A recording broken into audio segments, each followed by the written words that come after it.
நீங்கள் போதீங்கப்பா. தேவமே சோத்திரம் சோத்திரம். இந்த வார்த்தை கொடுக்கும் மகனை நீர் எடுத்து வல்லமையாக பயன்படுத்துங்க. எங்களுக்கு ஏற்றதான வார்த்தைகளை கொடுக்க கிருபை செய்யுங்க. உங்கள் கரத்தில் ஒப்படைங்க. நீங்கள் பொறுப்படுத்துங்க. இயேசுவின் நாமத்தில் நல்ல பிதா.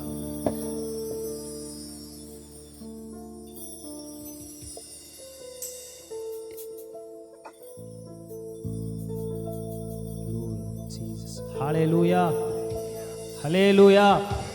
நல்ல சத்தமா சொல்லுங்க பார்க்கலாம். ஹல்லேலூயா. கிருபையாய் நம்மளை நடத்தி வந்திருக்கிறார். ஆமாம், இந்த இரண்டாவது தேதியில் இந்த மார்ச் 3வது மாதம் எப்படி போச்சுனே தெரில பாருங்க. இந்த 2 மாதமும் கர்த்தரே நம்மளை நடத்தி வந்திருக்கிறார். ஆமென். எத்தனை பேரால் சொல்ல முடியும்? நம்ம நடந்து வரலைங்க, நம்ம பலத்தினால் அல்ல, நம்ம பராக்கிரமத்தினால் அல்ல, அவருடைய ஆவியினாலே நாம் நடந்து வந்திருக்கிறோம். ஹல்லேலூயா. சேர்ந்து பாடுவோம். சிங்க கேபியோ சூளை நெருப்போ அவர் என்னை காத்திடுவா. சிங்க கேபியோ சூளை நெருப்போ அவர் என்னை காத்திடுவா. அவரே என்னை காப்பவர், அவரே என்னை காண்பவர், அவரே என்னை காப்பவர், அவரே என்னை காண்பவர். சிங்க கேபியோ சூளை நெருப்போ அவர் என்னை காத்திடுவா.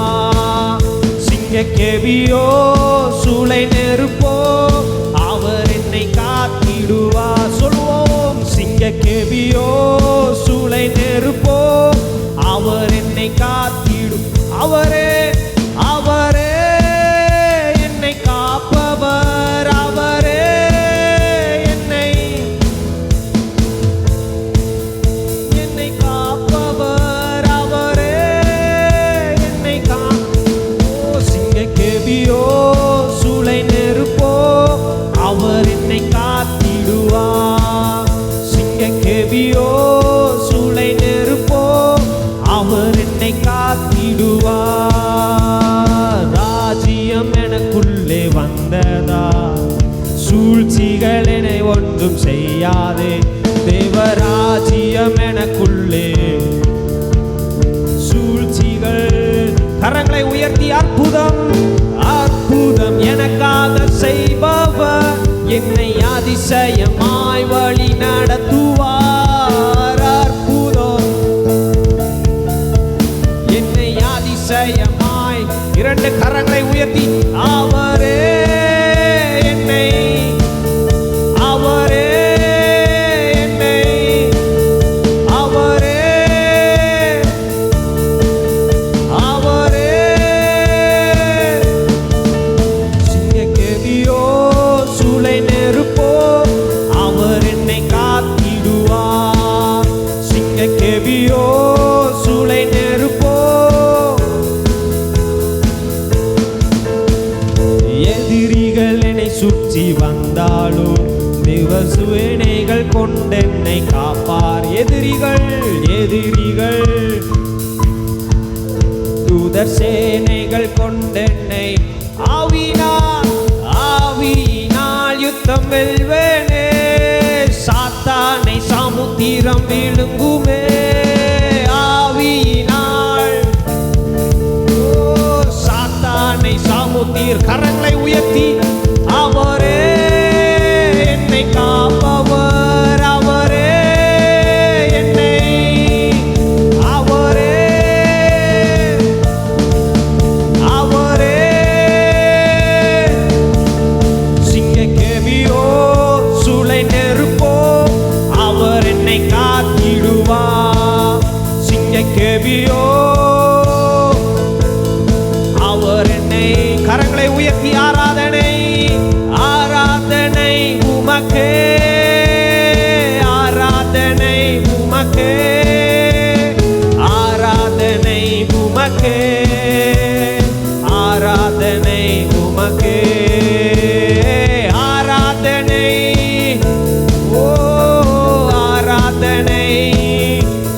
ஆமென். ஆராதனை உமக்கே. சொல்லுங்க சத்தம். ஆராதனை ஆராதனை உமக்கே, ஆராதனை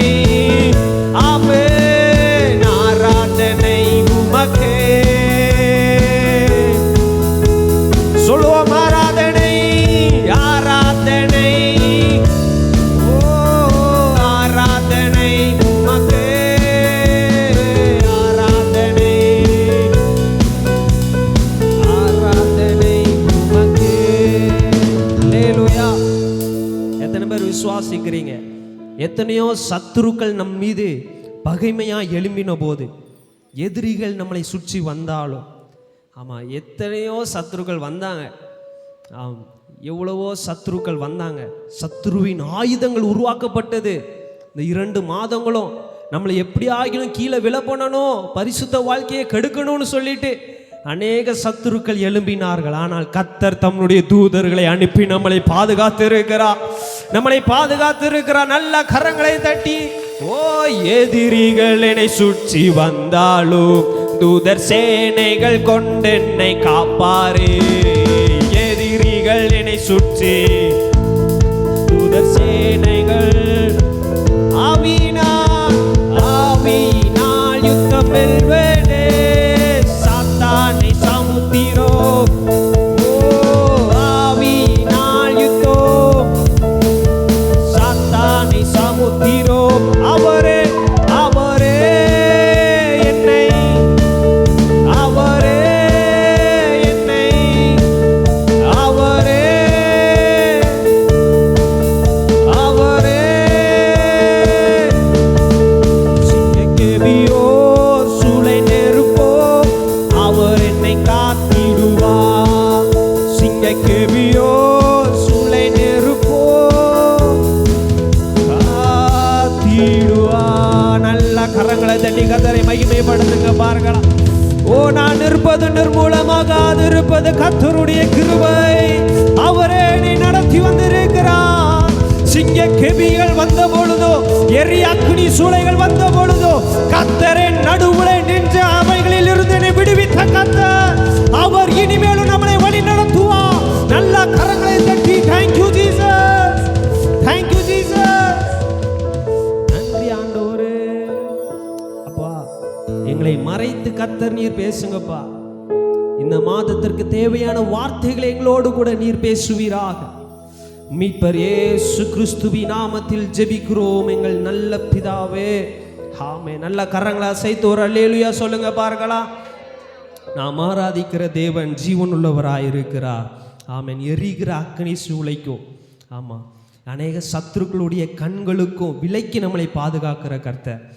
எடுத்தவர்கள் வாசிக்கலாம். யோசுவாவின் புஸ்தகம் 1வது அதிகாரம் அதனுடைய 9வது வசனம். நான் உனக்கு கட்டளையிடவில்லையா? பலங்கொண்டு திடமனதாயிரு, திகையாதே, கலங்காதே. நீ போகும் இடமெல்லாம் உன் தேவனாகிய கர்த்தர் உன்னோடு இருக்கிறார். நல்ல கரங்களை அசைத்து ஒரு ஆமென் சொல்லுங்க. கர்த்தர் இந்த மாதத்தில் நம்மோடு கூட பேச விரும்புகிற காரியம் என்னன்னா, உன் தேவனாகிய கர்த்தர் உன்னோடு கூட இருக்கிறார். அவர் நம்மோடு கூட இருக்கிறார். ஆமென். எத்தனை பேர் நம்புறீங்க? இயேசு நம்ம கூட நின்று கொண்டு இருக்கிறார். என்னது, பணம் நம்ம கூட இருக்கிறதுனால நம்ம பெரிய ஆளா? இல்ல. சொத்து சோகம் நம்ம கூட இருக்கிறதுனால பெரிய ஆட்களா? இல்ல. அநேக சொந்தங்கள் இருக்கிறதுனால பெரிய ஆட்களா? இல்ல இல்ல. வானத்தையும் பூமியும் சிருஷ்டித்த கர்த்தர் நம்மோடு கூட இருப்பதா மிகப்பெரிய பாக்கியம், மிகப்பெரிய ஸ்லாக்கியம். எத்தனை பேரால சொல்ல முடியும்? நாம் ஆராதிக்கிற தேவன் ஜீவன் உள்ளவர், நம்ம கூடவே இருக்கிறவர். இன்னைக்கு கர்த்தர் நம்மளை பார்த்து பேசுகிற வார்த்தை என்னன்னா, மகா நான் எங்கேயும் இல்லை, நம்ம பக்கத்தில் தான் நின்று கொண்டு இருக்கிறேன். அவர் நம்ம கூட நின்று கொண்டு இருக்கிறார். நம்ம வலது பக்கத்திலே நமக்கு நிழலாய் நம்ம கூடவே நின்று கொண்டு இருக்கிறார். கர்த்தர் என் வலது பரிசத்தில் இருக்கிறபடியா நான் அசைக்கப்படுவதில்லை. எத்தனை பேர் நம்புறீங்க? தேவன் என் கூட இருக்கும் பொழுது யார் எப்படிப்பட்டவர்கள் வந்தாலும் எனக்கு விரோதமாய் உருவாக்கப்படுகிற எந்த ஆயுதமோ அது வாய்க்காதே போகும், அது வாய்க்காதே போகும். காரணம், வானத்தையும் பூமியும் சிருஷ்டித்த கர்த்தர் நம்ம கூட இருக்கிறார். எத்தனை பேரால சொல்ல முடியும், ஆண்டவரே நான் உங்க கூட இருக்கன்னு ஆசைப்படுகிறேன்ப்பா, நீங்களும் என் கூட இருங்க ஆண்டவரே. அவர் நம்ம கூட இருக்கும் பொழுது ஆசீர்வாதங்க. பணம் நம்ம கூட இன்னைக்கு இருக்கும், நாளைக்கு போயிடும். இன்னைக்கு என் பாக்கெட்டில் இருக்கிற 200 ரூபா நாளைக்கு யார் பாக்கெட்டுக்கு போயிடும்? தம்பி பாக்கெட்டுக்கு, அண்ணன் பாக்கெட்டுக்கு போக வாய்ப்பு அதிகமாக இருக்கு.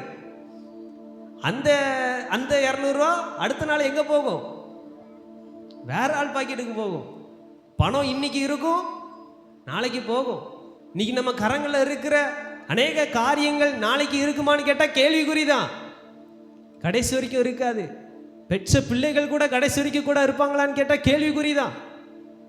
பெற்றோர்கள் இருப்பாங்களா? கேள்விக்குறிதான். ஆனால் இல்லை, பணங்கள் ஒரு நாள் போயிடும், அந்தஸ்து ஒரு நாள் போயிடும், பேர் புகழ் ஒரு நாள் போயிடும். ஆனால் நம்மளை படைத்த கர்த்தர் ஒருபோதும் நம்மளை விட்டு விலக மாட்டார். ஒருபோதும் நம்மளை விட்டு விலக மாட்டார். ஒருபோதும் இவன் எனக்கு தெரியாதுன்னு சொல்ல மாட்டார். நம்ம பக்கத்திலேயே நின்று ஆமே, நம்ம கண்ணீர் வரும்பொழுது, அழுகை வரும்போது, துன்பங்கள் வரும்பொழுது அவர் தாங்க நம்ம பக்கத்தில் நிற்பார். உறவுகள் மறந்து போயிடுவாங்க, நண்பர்கள் மறந்து போயிடுவாங்க, அவர் தான் நம்ம கூட நிற்பார். அல்லேலூயா. நம்ம தியானிக்க போகிறோம், தேவன் நம்ம கூட இருப்பதற்கு என்ன காரியங்கள் செய்யணும். ஒரு நபரை பார்க்க போகிறோம், தேவன் அவனை விட்டு எடுத்துக்கொள்ளப்பட்டது ஏன், எதற்காக? உலகத்திலேயே மிகப்பெரிய ஆசீர்வாதம் என்னன்னு கேட்டால் கர்த்தர் நம்ம கூட இருப்பதான் மிகப்பெரிய ஆசீர்வாதம். எத்தனை பேர் இதை நம்புறீங்க? அவர் நம்ம கூட இருப்பதாங்க பெரிய ஆசீர்வாதம். அந்த ஆசீர்வாதத்தை மாத்திரம் நம்ம ஒரு நாள் இழந்துடக்கூடாது. அந்த தேவனை மாத்திரம் நம்ம ஒரு நாள் இழந்துடக்கூடாது. அவர் எப்பொழுதும் நம்ம பக்கத்தில் நின்று கொண்டே இருக்கணும். நான் ஆரம்பத்தில் ஜெபிக்க ஆரம்பித்த நேரத்தில் இங்கே ஏத்தாப்பில் அந்த கிரவுண்டில் இருக்கும் பொழுது தான், மேலே தான் ஜப அறை. முதல்ல நான் அதிகமாக ஜெபிக்க ஆரம்பித்ததே அந்த இடத்துல தான். அப்போ நான் அதிகமாக ஆண்டவர்கிட்ட நான் கேட்குற ஒரே வார்த்தை என்னென்னா, ஆண்டவரே என் பேரை நீங்கள் ஒன்றும் பெருசாக பிரஸ்தாபப்படுத்தலாம் வேண்டாம், எனக்கு பணம் வேண்டாம், அந்தஸ்து வேண்டாம், எனக்கு எதுவும் வேண்டாம் ஆண்டவரே, எனக்கு நீங்கள் என் கூட இருந்தாலே போதும், நீங்கள் என் கூட இருந்தாலே போதும். அவர் நம்ம கூட இருந்தால் இவைகள் எல்லாம் ஆட்டோமேட்டிக்காக நம்மளை தேடி வர ஆரம்பிச்சிடும். அல்லேலூயா. ஆமாம், முதலாவது அவருடைய ராஜ்யத்தையும் அவருடைய நீதியும் தேடுங்கள், பின்பு இவைகள் எல்லாம் உங்களுக்கு கூட கொடுக்கப்படும். அதனால் நம்ம ஒரு காரியத்தை நம்ம தியானிக்க போகிறோம். முதலாவது, தேவனை விட்டு நம்மளை பிரிக்கிற காரியம் எது நம்மளை தேவனை விட்டு பிரிக்கும்? நம்ம எல்லாருக்குமே தெரிந்ததான வசனம் ஏசாயா 59:1-2. எடுத்தவர்கள் வாசிங்க பார்க்கலாம். ஹல்லேலூயா. இதோ ரட்சிக்க கூடாதபடிக்கு கர்த்தருடைய கை குறுகி போகவும் இல்லை, கேட்க கூடாதபடிக்கு அவருடைய செவி மந்தமாகவும் இல்லை. உங்கள் அக்கிரமங்களே உங்களுக்கும் உங்கள் தேவனுக்கும் நடுவாக பிரிவினை உண்டாக்குகிறது. உங்கள் பாவங்களே அவர் உங்களுக்கு செவி கொடாதபடிக்கு அவருடைய முகத்தை உங்களுக்கு மறைக்கிறது. எது மறைக்கிறதா? எது அவருடைய முகத்தை விலக்கி கொண்டு இருக்கிறதா? நம்மளுடைய பாவங்கள், நம்முடைய அக்கிரமங்கள். நம்ம எல்லாருக்குமே தெரிந்ததான ஒரு காரியம்தான். தேவனுக்கு நம்ம கூட இருப்பது ரொம்ப ஆசை. கர்த்தர் நம்ம கூடவே இருக்கிறதற்கு கர்த்தருக்கு ரொம்ப ஆசை. நம்ம கூடாரத்துக்குள்ள வாசம் பண்ணுவது அவருக்கு ரொம்ப இஷ்டம். ஆனால் எது தெரியுமா பிரிக்குது? நம்ம செய்கிற அக்கிரமம், நம்ம செய்கிற பாவங்கள். தம்பி, இதெல்லாம் நீ வாலிபர்கள் கூட்டத்தில் சொல்ல வேண்டியது தம்பி, இங்கே வந்துட்டு சொல்லிட்டு இருக்கிற இல்லை.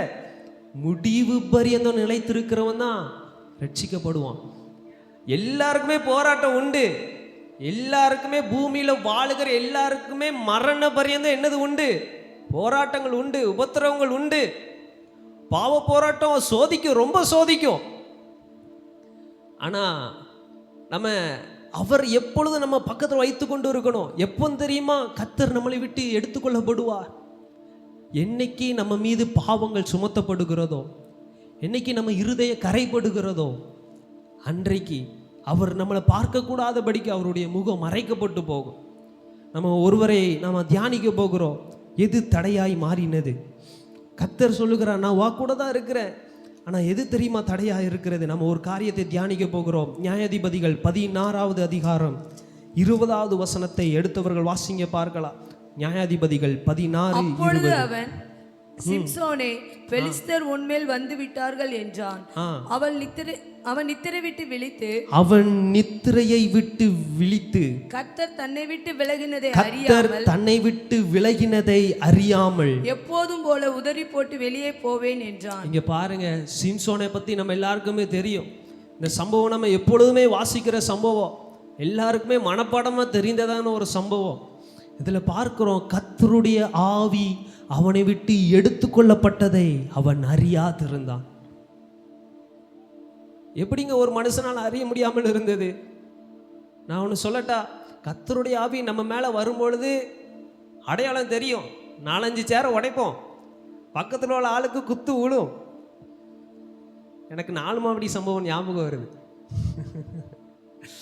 ஆமாம், பாருங்க, 4-5 பேருக்கு அடி உழதான் செய்யும், சேர் உடைய தான் செய்யும். எப்போ அபிஷேகம் வரும் பொழுது அதை நம்மளால் கண்டுகொள்ள முடியும். ஆனால் அந்த அபிஷேகம் நம்மளை விட்டு எடுபடும் பொழுது அதை நம்மளால் அறிய முடியாது. அது எப்போ நம்மளை விட்டு போகும் நம்மளுக்கு தெரியாது. ஆனால் அசுத்தாவி எப்படிப்பட்டது தெரியுமா? நமக்குள்ளே வரும்பொழுது நம்மளை அறியாமல் வந்துடும். ஆனால் அது வெளியே புறப்பட்டு போகும்போது அலறி கூச்சலிட்டு போகும். இதுதான் பரிசுத்த ஆவிக்கும் அசுத்த ஆவிக்கும் வித்தியாசம். பரிசுத்த ஆவி நம்ம கிட்ட வரும் பொழுது, கர்த்தர் நம்ம கூட இருக்கும் பொழுது, இங்கே சிம்சோனை பாருங்க, மிக அவனுடைய வாழ்க்கையில பார்க்க கூடாத ஒரு காரியமே இதுதான். கர்த்தருடைய ஆவி அவனை விட்டு எடுத்துக்கொள்ளப்பட்டது அவன் உணராது இருந்தான், அறியாது இருந்தான். எதுக்கு கர்த்தர் அவனை விட்டு பிரிந்து போனார்? ஏன் கர்த்தருடைய ஆவி அவனை விட்டு பிரிந்து போனது? நம்ம தொடர்ந்து அதை பற்றி தியானிக்க போகிறோம். ஒரு 4-5 காரியங்கள் இருக்கிறது, நம்ம தியானிக்க போகிறோம். நியாயாதிபதிகள் 14வது அதிகாரம் முதல் 2 வசனத்தை வாசிங்க பார்க்கலாம். சிம்சோன் திம்னாத்துக்கு போய் திம்னாத்திலே பெலிஸ்தரின் குமாரத்திகளில் ஒரு பெண்ணை கண்டு திரும்ப வந்து தன் தாயையும் தகப்பனையும் நோக்கி, திம்னாத்திலே பெலிஸ்தரின் குமாரத்திகளில் ஒரு பெண்ணை கண்டேன், அவளை எனக்கு கொல்ல வேண்டும். இப்ப 7வது வசனம் வாசிங்க. அவன் போய் அந்த பெண்ணோட பேசினான். அவள் சிம்சோனின்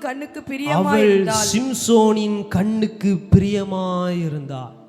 முத காரியம் என்ன தெரியுமா? கர்த்தருடைய ஆவியானவர் சிம்சோனை விட்டு விலகினதற்கு, தேவன் சிம்சோனை விட்டு விலகினதற்கு முதல் காரணம், கண்களுடைய பரிசுத்தம் அவனுக்கு இல்லை. கண்கள்ல பரிசுத்தம் இல்லை.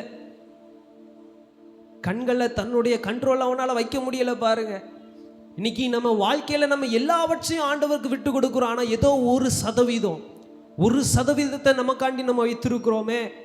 நியாயப்படி பார்த்தா இந்த சிம்சோன் எப்படி பார்க்க வேண்டியவன் தெரியுமா? இந்த சிம்சோன் எப்படி பார்க்க வேண்டியவன் தெரியுமா? அவனுடைய கண் எப்படிப்பட்ட பார்வையை பார்த்துருக்கணும் தெரியுமா?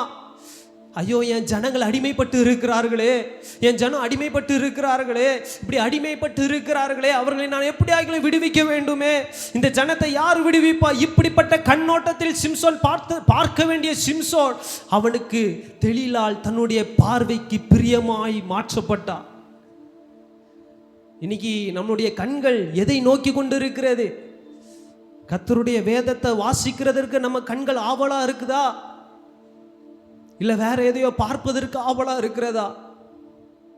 இன்னைக்கு நம்மளுடைய கண்களை ஏறெடுத்து பார்க்கணும்.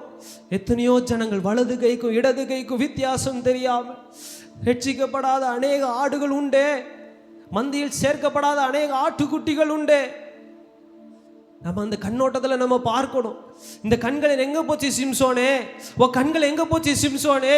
நீ இப்படிலாம் பார்த்துருக்கணும். ஐயோ, என் ஜனம் அழிந்து கொண்டு இருக்கிறார்களே, ஐயோ நான் இதை பார்க்க முடியாதே, ஐயோ என் ஜனங்கள் மடிந்து கொண்டு இருக்கிறார்களே, எப்படியாக இவர்களை விடுதலையாக்க வேண்டுமே. சிம்சோனுடைய முதல் தீர்மானம் என்ன தெரியுமா? சிம்சோனை ஏன் தெரியுமா கர்த்தர் சிருஷ்டித்தார்? ஏன் தெரியுமா கர்த்தருடைய தரிசனம் சிம்சோன் மீது என்னவா இருந்தது தெரியுமா? பெலிஸ்தரின் கையிலிருந்து எப்படி ஆகிலோ இவர்களை மீட்டு விடுதலையாக்கி கொண்டு வருவதான் சிம்சோனுடைய தரிசனம். ஆனா சிம்சோனுடைய கண்கள் அவனுக்கு பிரியமாய் மாறினான்.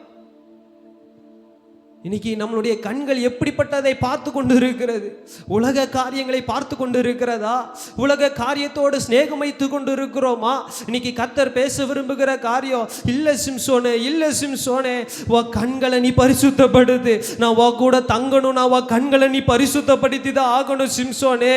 உன் கண்கள் எதை தெரியுமா பார்க்கணும்? இன்னைக்கு அநேக ஜனங்கள் ரட்சிக்க கூடாதபடிக்கு இருக்கிறார்களே, அநேக ஆத்துமாக்கள் ஏறி நரகத்திற்கு இரையாகி கொண்டு இருக்கிறார்களே, பாவங்கள் பெருகி கொண்டு இருக்கிறதே.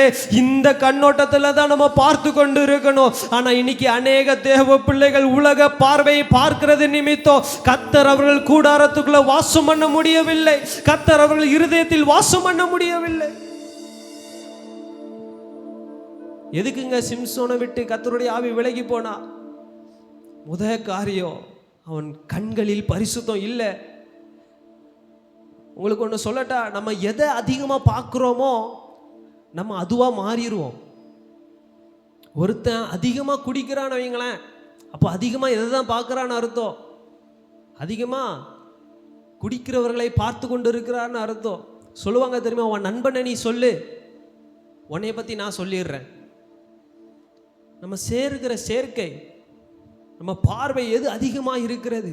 நீங்க கர்த்தருடைய பிரசன்னத்தில் அதிகமாக அந்த பிரசன்னத்தை உணர்ந்து பாருங்க, உங்க வாழ்க்கை முழுவதும் பிரசன்னமாய் மாறிவிடும். கர்த்தருடைய வேதத்தில் அதிகமாக உங்க கண்களை வைத்து பாருங்க, கர்த்தர் உங்க கூடாரத்துக்குள்ள வாசம் பண்ணுவா. ஆண்டவருடைய பாடல்களை அதிகமாய் கேட்க தொடங்குங்க, கர்த்தர் உங்க கூடாரத்துக்குள்ள அசைவாட தொடங்குவார். கரங்களை அசைத்து ஒரு ஆமேன் சொல்லுங்க பார்க்கலாம்.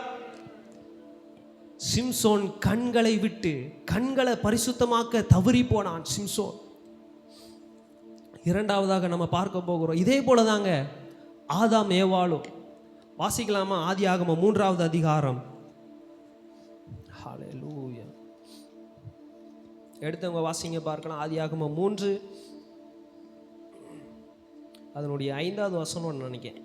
நீங்கள் இதை புசிக்கும் நாளிலே உங்கள் கண்கள் திறக்கப்படும் என்றும் நீங்கள் நன்மை தீமை அறிந்து தேவர்களைப் போல் இருப்பீர்கள் என்றும் தேவன் அறிவார் என்றது. 6வது வசனம் வாசிங்க. அப்பொழுது ஸ்திரீயானவள் அந்த விருட்சம் புசிப்புக்கு நல்லதும் பார்வைக்கு இன்பமும். பாருங்க, ஏவாளுக்கு அந்த பழம் கர்த்தர் சொல்லிட்டாரு, தேவன் சொல்லிட்டாரு, நீ இந்த தோட்டத்தில் உள்ள எல்லாத்தையும் நீ சாப்பிடலாம்பா, எல்லாத்தையும் நீ சாப்பிடலாம். ஆனா எதை மாத்திரம், இந்த தோட்டத்தின் நடுவில் இருக்கிற இந்த விருட்சத்தை மாத்திரம் நீ தொற்றாத, இதை மாத்திரம் நீ புசிச்சிடாத. ஆனா அவளுக்கு எதுதான் பிரியமா இருந்தது, எதுதான் இன்பமா இருந்தது? அந்த பழம். அதுதான் எது கர்த்தர் தொடக்கூடாதுன்னு சொன்னாதோ அதுதான் அவளுக்கு பிரியமா இருந்தது, அதுதான் இன்பமா இருந்தது. இன்னைக்கு சத்துரு மிக திட்டம் போட்டு இதுதான் பாருங்க, இயேசு கிறிஸ்துவுக்கே அவன் செய்தான். சத்துரு கண்களின் நிச்சய கொண்டு வந்தான், இயேசு கிறிஸ்துவுக்கே உயர்ந்த இடத்திற்கு கொண்டு போய் காண்பிக்கிறான். பாருங்க இந்த தேசத்துல உள்ள எல்லாத்தையும் பாருங்க, சுற்றி முத்தி பாருங்க, என் காலில் விழுந்தீங்கன்னா இது எல்லாம் உங்களுக்கு நான் தருவேன். இந்த வலையை போட்டு பார்த்தான். ஆனால் நம்ம ஆராதிக்கிற தேவன் பெரியவராக இருக்கிறதுனால அவர் சொல்லிட்டாரு, இல்லை இல்லை இல்லை இல்லை, நான் எப்படி வா காலில் விழுவேன், நீ தான் என் காலில் விழணும். ஆமாம், நம்ம ஆராதிக்கிற தேவன் பெரியவர். ஆமே. பாருங்க, கண்களின் இச்சை பிசாசு முதலாவது கொண்டு வருகிறது. நம்ம முதலாவது பாதுகாக்க வேண்டியது என்னென்னா, நம்ம கண்களை நம்ம பாதுகாக்கணும், நம்ம கண்களை நம்ம பாதுகாக்கணும். சிம்சோன் அதில் தவறி போனான். இரண்டாவதாக நம்ம பார்க்க போகிறோம் நியாயாதிபதிகள் 14வது அதிகாரம் அதனுடைய 8வது வசனத்தை வாசிங்க பார்க்கலாம். சில நாளைக்கு பின்பு அவன் அவளை விவாகம் பண்ண திரும்பி வந்து சிங்கத்தின் உடலை பார்க்கிறதற்கு வழி விலகி போனான். இரண்டாவது சிம்சோன் வழி விலகி போனான். கர்த்தருடைய ஆவி அவனை விட்டு எடுத்துக்கொள்ளப்பட்டதற்கு காரணத்தில் ஒன்று, அவன் வழி விலகி போனான். அவனுடைய ட்ராக்கை விட்டு மாறிட்டான் சிம்சோன். அவனுக்கு கர்த்தர் ஒரு ஓட்டத்தை நியமித்திருக்கிறார். நம்ம எல்லாருக்குமே ஒவ்வொரு ஓட்டங்கள் உண்டு, ஒவ்வொரு தீர்மானங்கள் உண்டு. எப்படி ரன்னிங் ரேஸில் நம்மளாம் பார்த்துருப்போம், அப்படியே ஒவ்வொரு லைனாக போட்டிருப்பாங்க ரிலே ஓடும்போது. அதில் யார் யாரை நிப்பாட்டி வச்சுருக்கிறாங்களோ, எந்த கோட்டில் நிற்க வச்சுருக்கிறாங்களோ, அவங்க முடிக்கும் போது எந்த கோட்டில் தான் நிற்கணும், அதே கோட்டில் தான் நிற்கணும். இல்லை பக்கத்து கோடு நல்லா இருக்கு, நான் அதில் ஓடுறேன்னு சொன்னால் கடைசியில் அவனுக்கு பரிசு கிடையாது. கர்த்தர் நமக்கு ஒரு நியமித்து வைத்திருக்கிறார். இதுதான் சிம்சோன், உன்னோட ஓட்டம், உன்னோட நோக்கம் இதுதான், திட்டம் இதுதான். ஆனால் சிம்சோன் வழி விலகி போனான். ட்ராக் சேஞ்ச் ஆகிட்டு, ட்ராக் மாறிட்டாரு. போக வேண்டிய இடத்திற்கு போக முடியல சிம்சோனால. பாருங்க, வழி விலகி போனா. அதுல முக்கியமான காரணம் என்ன தெரியுமா? சிம்சோன் ஒரு நசரேய விரதன். அப்படி இருக்கும் பொழுது செத்த பிரேதத்துக்கிட்ட போகக்கூடாது, அதை தொடக்கூடாது, அதை புசிக்கக்கூடாது. ஆனால் அந்த சிம்சோன் என்ன செஞ்சானா, நான் கொன்று போட்ட அந்த சிங்கம் எப்படி இருக்குன்னு பார்ப்போன்னு சொல்லிட்டு சும்மா போனவர். அங்கே பார்க்குறோம், பிசாசு என்றைக்குமே தந்திரம் உள்ளவன். என்ன செய்வான் தெரியுமா? நம்ம மேற்கொண்ட அந்த காரியத்தை நமக்கு இன்பமாக காண்பிப்பான். அங்கே என்னது இருந்துச்சா? அந்த தேன்கூடு. அந்த மாம்சத்தில் என்ன இருந்துச்சா? தேன்கூடு இருந்துச்சா. தேன் பிரச்சனை இல்லைங்க, தேன்கூடு இருக்கிற இடம் தான் பிரச்சனை. அது மரத்தில் இருந்துச்சுன்னா சிம்சோன் சாப்பிட்டானா அது ஒன்றும் பிரச்சனை இல்லை. ஆனால் அது இருந்த இடம் தான் வேற. இன்னைக்கு நம்ம சொல்லுகிறோம், அது என்ன தம்பி தப்பு இருக்கு, அதில் என்ன தம்பி தப்பு இருக்கு. இல்லை இல்லை, அதில் தப்பு இல்லைங்க, அது இருக்கிற இடம் தான் தப்பு. இன்னைக்கு கர்த்தர் யாரோடு கூட பேசிக்கொண்டு இருக்கிறார். தேன் இருந்த இடம் தப்பு இல்லை, சாரி, தேன் தப்பு கிடையாது, ஆனால் தேன் இருந்த இடம் தான் தப்பு. இன்னைக்கு சிம்சோனை போல நம்ம மாறிவிடக்கூடாதுங்க, வழி விலகி போய்விடக்கூடாது. நம்ம எல்லாரும் ஜெபிக்க போகிறோம். ஒரு விசையாக கண்களை மூடி, ஆண்டவரே சிம்சோனை போல வழி விலகி போகாதபடிக்கு ஒரு விசையாக நீங்க ஜெபிங்க பார்க்கலாம். கர்த்தருடைய ஆவியானவர் ஏவ தொடங்குகிறார். யாரோடோ கர்த்தர் பேசி கொண்டு இருக்கிறார். வழி விலகி போன சிம்சோனே, வழி விலகி போன சிம்சோனே, நான் இப்பவும் உன் பக்கத்துல தான் நின்று கொண்டு இருக்கிறேன். நான் இப்பவும் உன் பக்கத்துல தான் நின்று கொண்டு இருக்கிறேன். நான் ஒன்னும் உன்னை விட்டு விலகல சிம்சோனே, உன்னை விட்டு நான் ஒன்னும் பிரிந்து போகல சிம்சோனே. நான் மறுபடியும் உளையான சேற்றிலிருந்து உன்னை தூக்கி எடுப்பதற்கு நான் வல்லமையுள்ள கர்த்தராயிருக்கிறேன். நான் வல்லமையுள்ள கர்த்தராயிருக்கிறேன். ஹல்லேலூயா, ஹல்லேலூயா. அடுத்த காரியத்தை நம்ம பார்க்க போகிறோம். நியாயாதிபதிகள் 15:1 வசனத்தை வாசிங்க. சில நாள் சென்ற பின்பு சிம்சோன் கோதுமை அறுக்கிற நாட்களில் ஒரு வெள்ளாட்டு குட்டியை எடுத்துக்கொண்டு தன் பெண் சாதியை காண போய், நான் என் பெண் சாதியினிடத்தின் அறை வீட்டுக்குள் போகட்டும் என்றான். அவள் தகப்பனோ அவனை உள்ளே போக ஒட்டாமல். கொஞ்சம் இங்கே கவனிங்க. இந்த 1வது வசனத்திலிருந்து 8வது வசனம் முடிய நம்ம பார்க்கும் பொழுது, சிம்சோன் கர்த்தர் அவனுக்கு கொடுத்த தாளந்த, கர்த்தர் அவனுக்கு வைத்திருந்த அந்த தயவை, கர்த்தர் அவனுக்கு வைத்திருந்த அந்த அபிஷேகத்தை தன் சுயத்திற்கு பயன்படுத்தினான். எல்லாரும் சொல்லுங்க, தன் சுயத்திற்கு பயன்படுத்தினான். கர்த்தர் அவனுக்கு கொடுத்தது எதற்குனா, இஸ்ரவேல் ஜனங்களை விடுதலையாக்குவதற்கு. ஆனா இந்த சிம்சோன் செய்த காரியம் என்னன்னா, தன் சுயத்திற்கு இதை செயல்படுத்தினான்.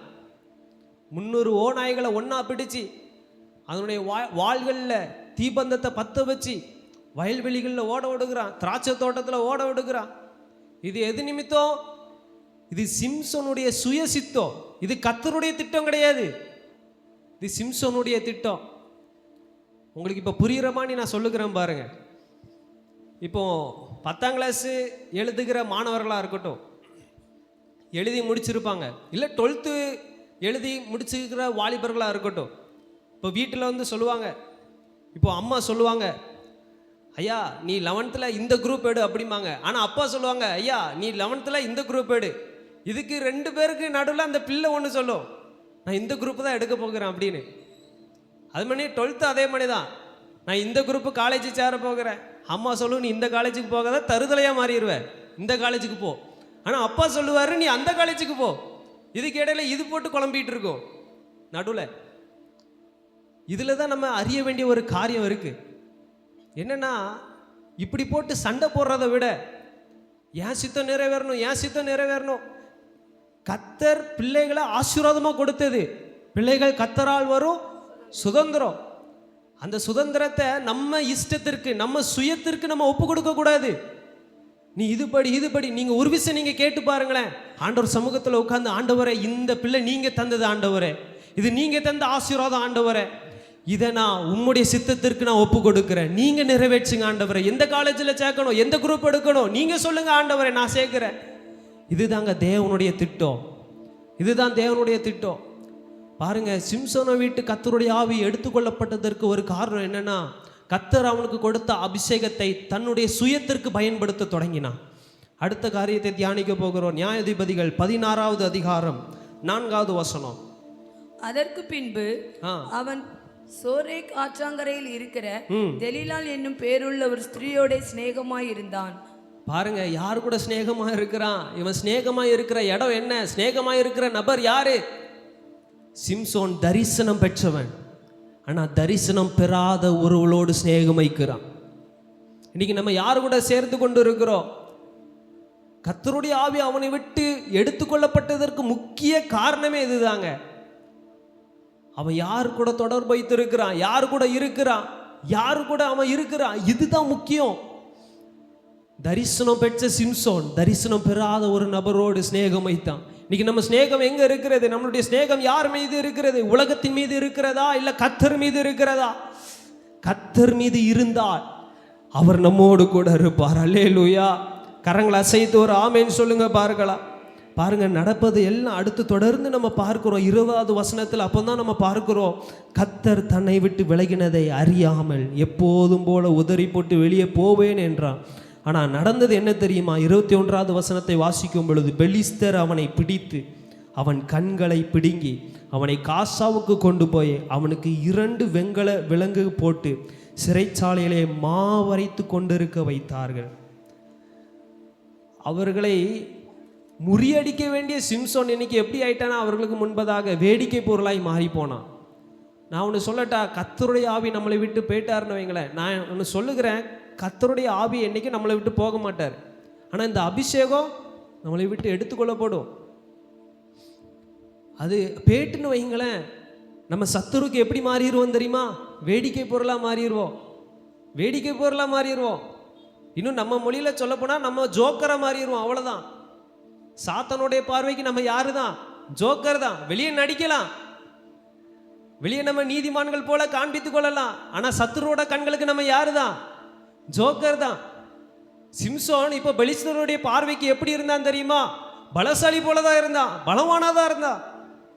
ஆனால் என்னைக்கு கர்த்தருடைய ஆவி அவனை விட்டு விலகி போனாரோ அன்னைக்கு அவன் வேடிக்கை பொருளாய் மாறினான். என்றைக்குமே நம்ம கர்த்தரை மாத்திரம் இழந்துடக்கூடாது, அவருடைய அபிஷேகத்தை மாத்திரம் இழந்துடக்கூடாது, அவருடைய வார்த்தையை மாத்திரம் இழந்துடக்கூடாது. மரணமானாலும் ஜீவனானாலும் எதுவானாலும் அவரை விட்டு என்னை பிரிப்பது யார்? இப்படிப்பட்ட வார்த்தைகள் மாத்திரம் நம்மளுடைய நாவிலிருந்து வரணும். எவ்வளோ பெரிய பிரச்சனைகள் வந்தா என்ன, எவ்வளோ பெரிய போராட்டங்கள் வந்தா என்ன, நான் ஆராதிக்கிற தேவன் சர்வ வல்லமையுள்ள கர்த்தர். சிங்க கெபிகள் வந்தாலும், எரிகிற அக்னி சூளைகள் வந்தாலும் அவைகளிலிருந்து விடுவிக்கிற தேவனை தான் நான் முழங்கால் படியிட்டு ஆராதிப்பேனே தவிர வேறு தேவர்களை நான் பணிந்து கொள்வதில்லை என்று சொல்லுகிற இப்படிப்பட்ட வார்த்தைகள் உண்டாவதாக. நல்ல கரங்களை தட்டி கர்த்தரை மகிமைப்படுத்துங்க. பாருங்களா, இதுதாங்க காரணம் சிம்சோனை விட்டு கர்த்தருடைய ஆவி எடுத்துக்கொள்ளப்பட்டதற்கு. தேவன் நம்மோடு கூட இருந்தா என்ன நடக்கும் தெரியுமா? யோசேப்பை குறித்து நம்ம தியானிக்க போகிறோம். சீக்கிரமாக முடித்து விடுவேன், யாரு கவலைப்பட வேண்டாம்.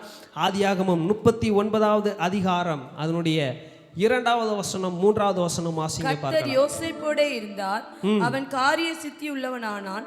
அவன் எகிப்தியனாகிய தன் எஜமானுடைய வீட்டிலே இருந்தான். கர்த்தர் அவனோட இருக்கிறார் என்றும் அவன் செய்கிற யாவையும் கர்த்தர் வாய்க்க பண்ணுகிறார் என்றும் அவன் எஜமான் கண்டு யோசேப்பினிடத்தில் தயவு வைத்து அவனை. இங்கே பாருங்க, யோசேப்போடு கர்த்தர் இருந்தா. எத்தனை பேர் விசுவாசிக்கிறீங்க? கர்த்தர் யோசேப்போடு கூட இருந்தா.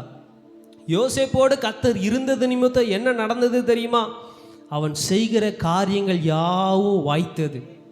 அல்லேலூயா.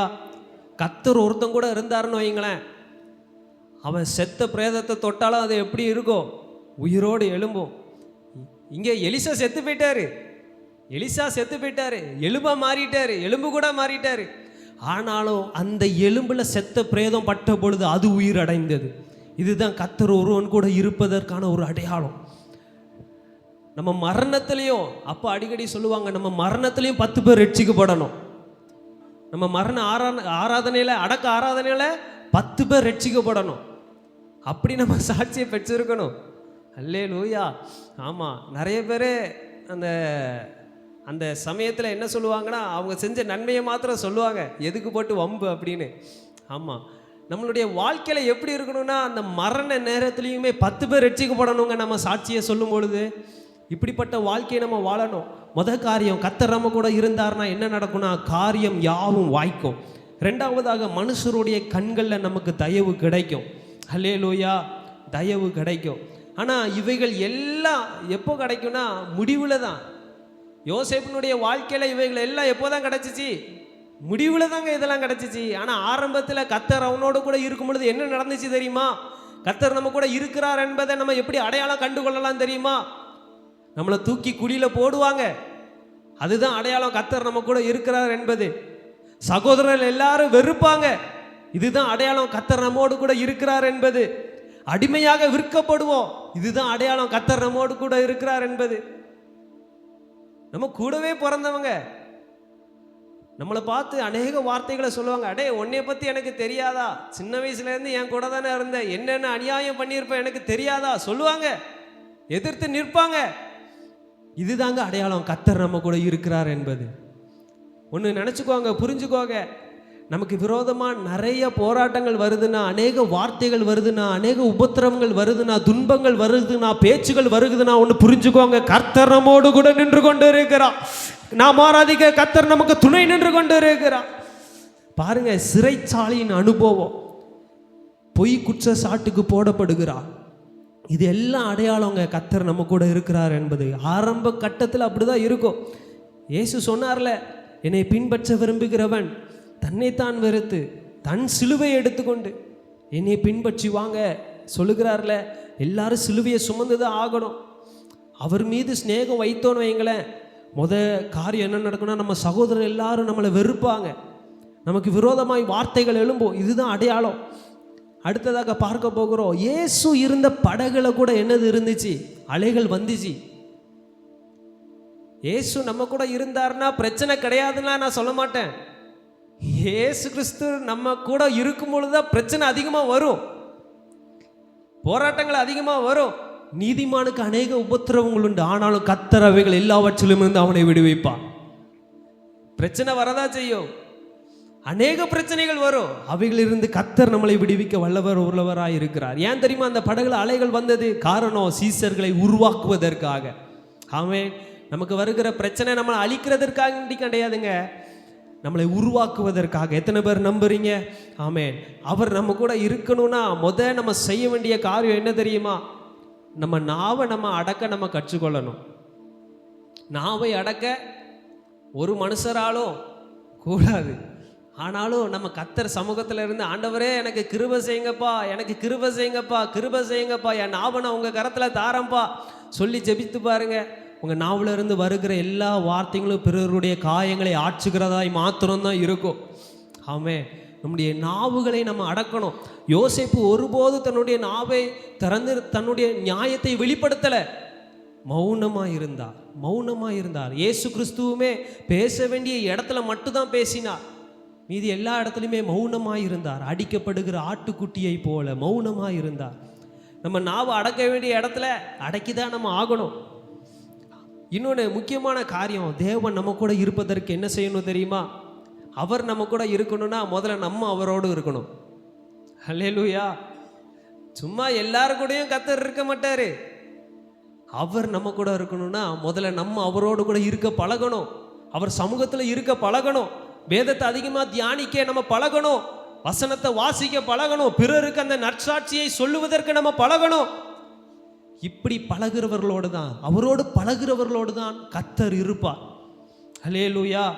நம்ம எல்லாரும் ஜெபிக்க போகிறோம். ஆண்டவரே, என் வாழ்க்கையில் எது நடக்குதோ நடக்கலையோ, என் வாழ்க்கையில் எது மரண பரியந்தம் இருக்குதோ இல்லையோ, தேவனே நீர் என்னோடு கூட இருங்க ஆண்டவரே. எத்தனை பேர் சொல்ல முடியும்? முடிந்தவர்கள் மாத்திரம் எளிமை நின்று ஹல்லேலூயா. மைனர் வச்சுக்கோ. ஹல்லேலூயா, ஹல்லேலூயா, ஹல்லேலூயா, ஹல்லேலூயா. ஜெபிங்க பார்க்கலாம்.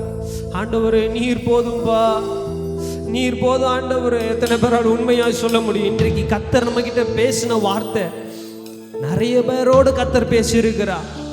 ஆமே, நான் வா கூட இருக்கிறேன்பா. எவ்வளோ பெரிய மலைகள் வந்தாலும், எவ்வளோ பெரிய பிரச்சனைகள் வந்தாலும், எவ்வளோ பெரிய இக்கட்டுகள் வந்தாலும், அவைகளை உருவாக்கின கர்த்தர் நான் உனக்கு துணை நின்று கொண்டு இருக்கிறேன். இரண்டு கரங்களை உயர்த்தி வானாதி வானங்கள் கொள்ளாதவரே, வார்த்தையால் வர்ணிக்க கூடாதவரே, ஓயாமலும் புகழ் நான் பாடுவேன், இன்றுமே என்றுமே என்றென்றுமே. வானாதி வானங்கள் வார்த்தையால் வர்ணிக்க கூடாதவரே, ஓயாமல் நான் பாடுவேன், இன்றுமே என்றுமே. இரண்டு கரங்களை உயர்த்தி ஹல்லேலூயா, ஹல்லேலூயா, ஹல்லேலூயா, ஆமென். ஹல்லேலூயா, ஹல்லேலூயா, ஆமென். ஹல்லேலூயா, ஹல்லேலூயா, ஆமென். ஆமென், ஆமென், ஆமென். பரலோக கவனத்தை ஈர்க்க வேண்டுமே, அப்பாவும் கண்களில் கிருபை வேண்டுமே, எப்போதும் என்னருகே நீர் வேண்டுமே,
எது இருக்குதோ இல்லையோ தேவரீர் நீர் சகலத்தையும் செய்ய வல்லவர். எங்கள் வாழ்க்கையில் செய்ய நினைத்தது அது தடைபடாது.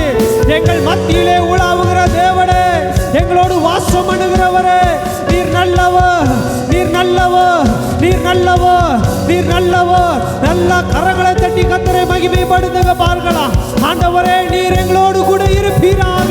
நீர் மாத்திரம் போதும், நீர் மாத்திரம் போதும், நீர் மாத்திரம் போதும், நீர் மாத்திரம் போதும். அவர் நம்மோடு கூட இருக்கும் பொழுது மரித்த லாசரு உயிரோடு எழும்புவான். மரித்த சடலங்கள் உயிரோடு எழும்பும். முடியாதவைகள் அசாத்தியமானவைகளை கர்த்தர் செய்வார். ஹalleluya. ராமசகதரகதரா. ஹalleluya. நீர் வேண்டும், நீர் வேண்டும், நீர் வேண்டுமே. நீர் வேண்டும், நீர் வேண்டும், நீர் வேண்டும், நீர் வேண்டும், நீர் வேண்டுமே. நீர் வேண்டும், நீர் வேண்டும். ஆண்டவரே, எங்களை ஒப்பு கொடுக்கிறோம்பா. கர்த்தர், நீங்க பேசியிருக்கிறீங்க. எங்க வாழ்க்கையில எங்களை விட்டு நீங்க விலகி போயிடாதீங்க ஆண்டவரே. நீங்க மாத்திரம் எங்க கூட இருங்கப்பா. நீங்க மாத்திரம் எங்க கூட இருங்க ஆண்டவரே. வந்திருக்கிற ஜனங்களை உங்க கரத்துல ஒப்பு கொடுக்கிறோம். கர்த்தர், நீர் பேசியிருக்கிறீர். போகிற போக்கையும் போக்குவரத்தை நீங்க ஆசீர்வதித்துக் கொள்ளுங்கப்பா. நீங்க பாதுகாத்துக் கொள்ளுங்க. மீட்பர் இயேசு கிறிஸ்துவின் நாமத்தில் ஜெபிக்கிறோம் எங்கள் நல்ல பிதாவே. எல்லா கரங்களை தட்டி ஆண்டவரை மகிமைப்படுத்துவோம். கர்த்தர் நம்ம கூட இருந்தால் கர்த்தர் பெரிய காரியங்களை செய்கிற தேவன்.